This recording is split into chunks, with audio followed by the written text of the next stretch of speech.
Telugu Desam party జాతీయ అధ్యక్షుడు నారా చంద్రబాబు నాయుడు నేడు పొద్దుటూరుకు రానున్నారు. పొద్దుటూరు పుట్టపర్తి సర్కిల్లో ఏర్పాటు చేసిన రోడ్ షో సమావేశంలో చంద్రబాబు నాయుడు మాట్లాడనున్నారు. ఈ మేరకు పొద్దుటూరులో భారీ జన సమీకరణ చేసేందుకు టీడీపీ నాయకులు ఏర్పాటు చేశారు. పొద్దుటూరు తెలుగుదేశం పార్టీ ఎమ్మెల్యే అభ్యర్థి నంద్యాల వరదరాజు రెడ్డి పెద్ద ఎత్తున తరలి రావాలని పిలుపునిచ్చారు. 3 రోజుల క్రితం పొద్దుటూరులో వైసీపీ అధ్యక్షులు జగన్మోహన్ రెడ్డి కూడా భారీ ఎన్నికల ప్రచార సభను ఇక్కడి నుంచే ప్రారంభించడంతో చంద్రబాబు నాయుడు సభకు ప్రాధాన్యత సంతరించుకుంది. ఇదే విషయానికి సంబంధించి మరింత సమాచారాన్ని మా ప్రతినిధి యూసఫ్ అందిస్తారు. యూసఫ్, చెప్పండి, చంద్రబాబు నాయుడు సభ గురించి తాజా సమాచారం ఏంటి మీ దగ్గర? అక్కడ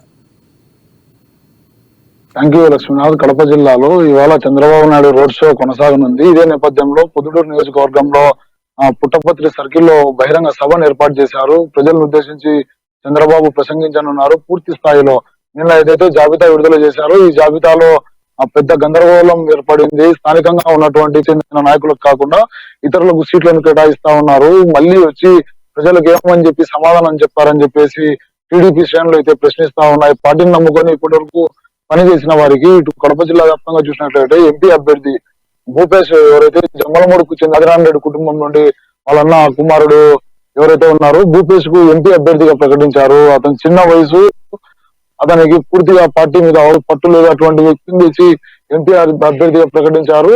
గెలుపు కోసమా లేకుంటే అంతర్గతంగా ఎవరితోన్నా కుమ్మక్క ఈ విధమైనటువంటి వ్యవహారాలు చంద్రబాబు నడుపుతూ ఉన్నారా అని చెప్పేసి తెలుగు తమ్ముళ్ళు ప్రశ్నలు వర్షం కురిపిస్తూ ఉన్నారు.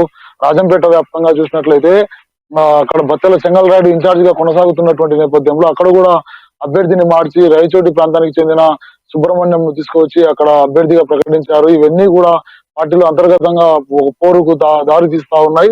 ఈ విభేదాలన్నీ కూడా రేపు ఎన్నికల్లో పూర్తిగా బట్టబయలయ్యేటువంటి అవకాశాలు అయితే కొట్టు ఇచ్చినట్లు కనబడతా ఉన్నాయి. జగన్మోహన్ రెడ్డి అక్కడ నుండి అయితే బస్సు యాత్రను ప్రారంభించారు. అక్కడ నుండే తాను కూడా అక్కడికి వచ్చి కౌంటర్ ఇవ్వాలని చెప్పేసి వాళ్ళ చంద్రబాబు ఒక సభను ఏర్పాటు చేశారు. ఈ సభ మొత్తం కూడా కేవలం వైసీపీ మీద విమర్శలకు మాత్రమే ఏర్పాటు చేశారు. స్థానికంగా ఉన్నటువంటి పార్టీ క్యాడర్ ఎవరిని కూడా పట్టించుకోవడం లేదు. పొద్దుటూరుకు సంబంధించి ఉక్కు ప్రవీణ్ ఎవరైతే దాదాపు 4.5 సంవత్సరం పాటు అనేక కేసులు బనాయించుకొని జైలుకు కూడా వెళ్ళినటువంటి నేపథ్యం, అతనికి ఈసారి సీటును ఇవ్వకుండా మొండి చేయి చూపించి అక్కడ వరదరాజు రెడ్డిని అనూహ్యంగా తెరపైకి తీసుకొచ్చారు. ఈసారి అతన్ని అభ్యర్థిగా ప్రకటించారు. అతను చాలా సీనియర్, ఆ వయసు రీత్యా కూడా చాలా వయసు మీద పడింది. ఇప్పటికే 2 సార్లు ఎమ్మెల్యేగా కొనసాగారు. అటువంటి వ్యక్తిని తీసుకొచ్చారు. యువకులకు అవకాశం కల్పిస్తామని చెప్పి చంద్రబాబు అబద్ధపు మాటలు చెప్తా ఉన్నారు. మోసపూరితమైనటువంటి వ్యవహారంలో ముందుకు వెళ్తా ఉన్నారు. ఉక్కు ప్రవీణ్ అనే యువకుడికి ఇవ్వకుండా ఇప్పుడు వరదరాజు రెడ్డిని రంగంలోకి దింపారు. అంటే దీంట్లో ఆంతర్యం ఏముంది? పొద్దుటూరులో ఏం జరుగుతా ఉంది? జిల్లా వ్యాప్తంగా చూసినట్లయితే ఇదే వ్యవహారం కొనసాగుతా ఉంది. ఎక్కడే కానీ అభ్యర్థులు సరైన అభ్యర్థులను కేటాయించడంలో చంద్రబాబు విఫలం చెందారని చెప్పేసి తెలుగు తమ్ముళ్ళు విమర్శలు గుప్పిస్తా ఉన్నారు. ఇప్పటికే పార్టీని వీడి చాలా మంది కూడా ఇతర అధికార పార్టీలో చేరేందుకు సంసిద్ధం అవుతా ఉన్నారు. ఇప్పటికే రాజంపేట నియోజకవర్గ వ్యాప్తంగా కూడా 7 మండలాలకు సంబంధించిన క్లస్టర్ల ఎవరైతే క్లస్టర్ల బాధ్యులు ఉన్నారో వాళ్ళందరూ కూడా నిన్న రాజీనామాలు చేశారు. పూర్తిగా వెళ్లి వైసీపీలో చేరేటువంటి వ్యూహానికి రచనలు పన్నుతూ ఉన్నారు. కేవలం పొద్దుటూరు నియోజకవర్గంలో అయితే 1-2 మినహా మిగతా వాళ్ళందరూ కూడా ఆ వైసీపీలోనే కొనసాగుతా ఉన్నారు. ఈసారి ఖచ్చితంగా శివప్రసాద్ రెడ్డి అక్కడ గెలుస్తారని చెప్పేసి స్థానిక నాయకత్వం కూడా భావిస్తా ఉంది.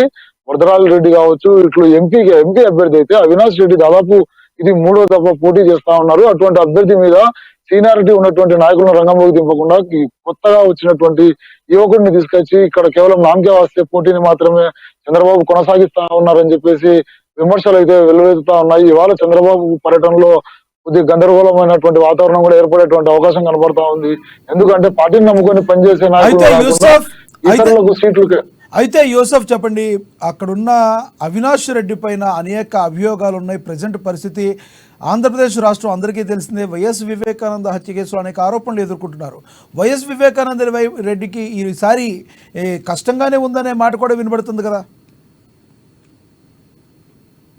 పూర్తి స్థాయిలో జిల్లా ప్రజలందరూ కూడా అదే భావిస్తా ఉన్నారు. కేవలం కాంగ్రెస్ నుండి ఈసారి షర్మిల పోటీ చేయబోతా ఉంది కాబట్టి ఆమెకు మద్దతు ఇచ్చేందుకే చంద్రబాబు భూపేష్ ను రంగంలోకి దింపారు. అతను నామకే వస్తే క్యాండిడేట్ గానే పరిగణంలోకి తీసుకుంటా ఉన్నారు.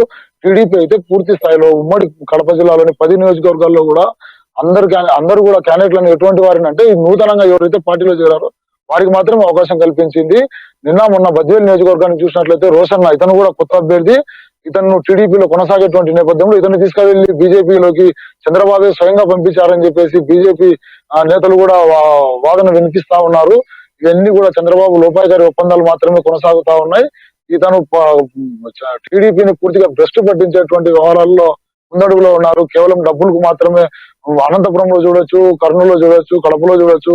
ఈ 3 జిల్లాల్లో రాయలసీమలో ఉన్నటువంటి కీలకమైనటువంటి 3 జిల్లాలతో పాటు చిత్తూరు సొంత జిల్లా, చంద్రబాబు సొంత జిల్లా. ఈ నియోజకవర్గంలో కూడా ఎవరైతే డబ్బులు కేటాయిస్తా ఉన్నారో వారికి మాత్రమే సీట్లను కేటాయిస్తా ఉన్నారు.